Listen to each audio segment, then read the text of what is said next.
Hello viewers, मैं हूं संजय कुमार मौर्य और आपका मौर्य केमिस्ट्री सॉल्यूशंस में हार्दिक स्वागत है।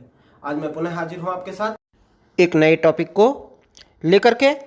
संस्पर्श विधि या संपर्क विधि के द्वारा किस प्रकार से सल्फ्यूरिक एसिड का निर्माण किया जाता है।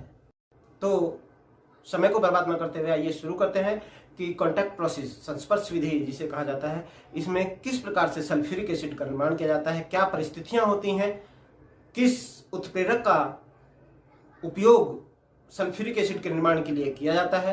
तो जानते हैं। संपर्क विधि के द्वारा सल्फ्यूरिक एसिड के निर्माण की जो प्रक्रिया है यह 3 चरणों में संपूर्णता को प्राप्त करती है। पहले चरण में सल्फर या सल्फाइड अयस्क को वायु के साथ में दहन करके सल्फर डाइऑक्साइड का निर्माण किया जाता है।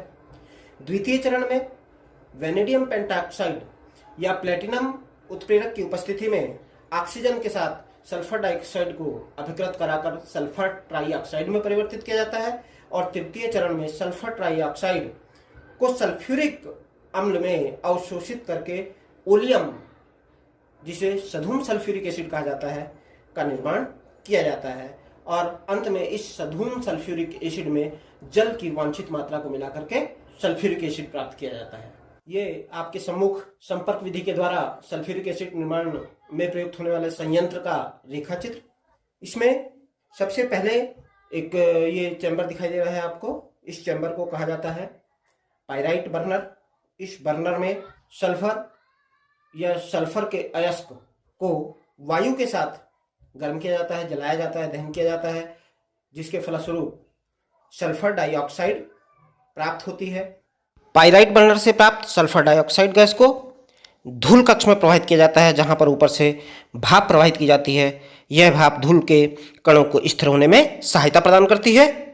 इस सल्फर डाइऑक्साइड को धावन कक्ष में प्रवाहित किया जाता है।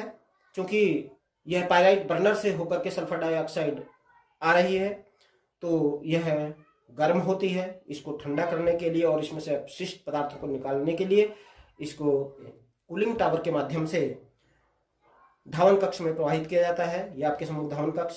यहाँ पर ऊपर से जल की बौछार गिर रही होती है, जिससे जो सल्फर डाइऑक्साइड है वो सल्फर डाइऑक्साइड शुद्ध मात्रा में आगे की ओर बढ़ जाती है और जो अपशिष्ट जल है वो नीचे अलग निकल जाता है।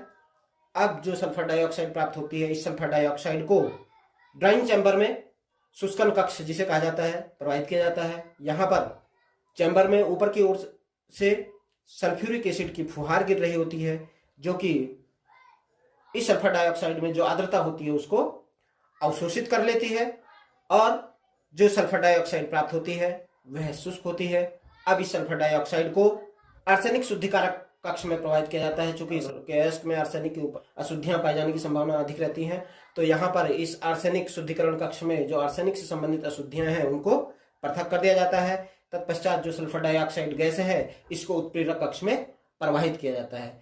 इस उत्प्रेरक कक्ष में सल्फर डाइऑक्साइड को प्रवाहित करने पर या तो यहाँ पर वेनेडियम पेंटाऑक्साइड उत्प्रेरक के रूप में रखा रहता है, या फिर इसके स्थान पर प्लेटिनम की जाली उत्प्रेरक के रूप में उपयोग में लाई जाती है। यहाँ पर उत्प्रेरक की उपस्थिति में सल्फर डाइऑक्साइड ऑक्सीजन के साथ अभिकृत होकर के सल्फर ट्राइऑक्साइड का निर्माण करती है और यह सल्फर ट्राइऑक्साइड अंत में अवशोषक स्तंभ में प्रवाहित की जाती है।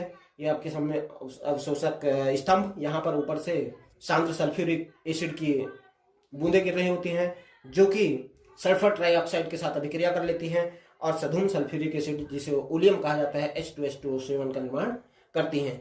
इस अवशोषक स्तंभ में क्वार्ट्ज की मात्रा भरी रहती है, जो कि इसमें आर्द्रता होती है, जो नमी होती है उसको अवशोषित कर लेती है।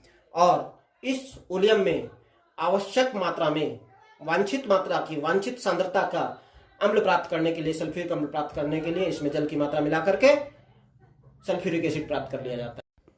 तो ये थी संस्पर्श विधि के द्वारा सल्फ्यूरिक एसिड के निर्माण की विधि।